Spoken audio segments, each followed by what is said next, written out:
In terms of effectiveness of economic policy, the Prime Minister did right last fall in terms of recognizing that banks needed to rebuild their balance sheets. Our Treasury Department finally learned that a few weeks later. But in terms of raising taxes, that's the worst thing you can do right now. And so I can understand why he might not be as popular as he was a year or two ago. It's interesting that you mentioned the word taxes because, of course, that's the one word the Prime Minister doesn't mention. He mentions investment, public spending, all the good things that the state can bestow upon us, but he doesn't seem to be mentioning taxes. Given Britain's very high level of debts, do you expect our taxes to go up come what may? Well, that's part of the problem, is that the political culture always wants to pick people's pockets even more, find more ways of squeezing money out of people, instead of recognizing that if you just put a little bit of restraint on spending, get tax rates down, the economy will come back. That and having a stable and strong pound.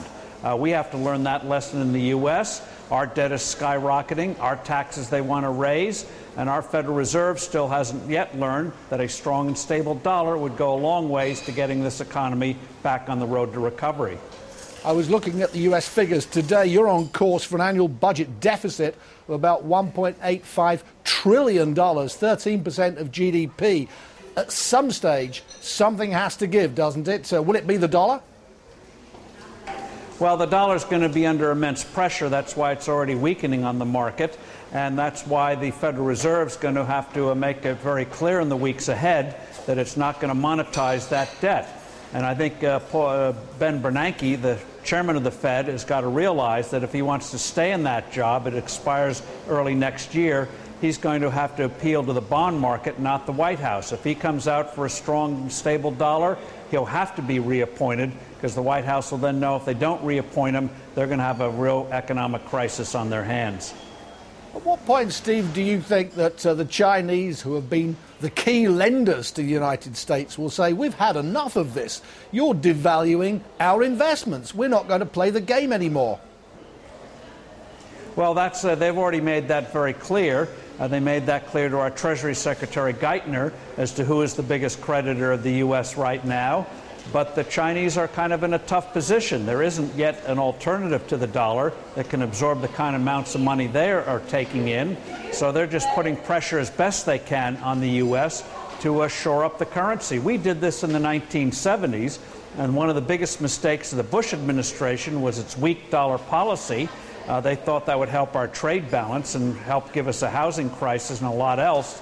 But this is the first time since Jimmy Carter that's happened, and I would have thought that the Obama administration would have found it a political no-brainer to say we're going to do what Ronald Reagan did, John Kennedy did, Bill Clinton had a strong dollar policy. I think this administration, the sooner they recognize that, the better off they'll be.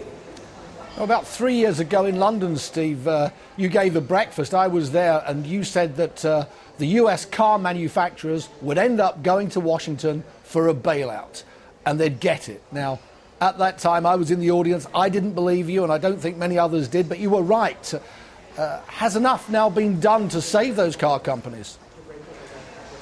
The best way to save those car companies would be to get them out of the clutches of the government and allow them to go through what we call a Chapter 11 bankruptcy reorganization. That way they could make the structural changes they need to make.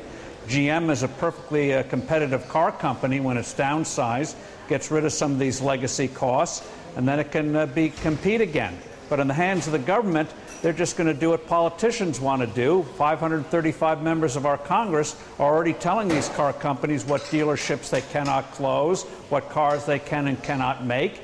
And it's tough enough for a handful of people to try to run a major company. For a bunch of politicians to do it, it's going to be British Leland all over again. Now, your friends at the New York Times, Steve, are highlighting the difficulties of your business at Forbes magazine. They're saying that revenues are down, jobs are going, you look as though you're on the way out, the champion of capitalism is no longer part of the zeitgeist. How tough is it for your business right now? Well, the media business is going through pressures. When you have this kind of a situation, both the technological changes and going through a bone-crunching recession.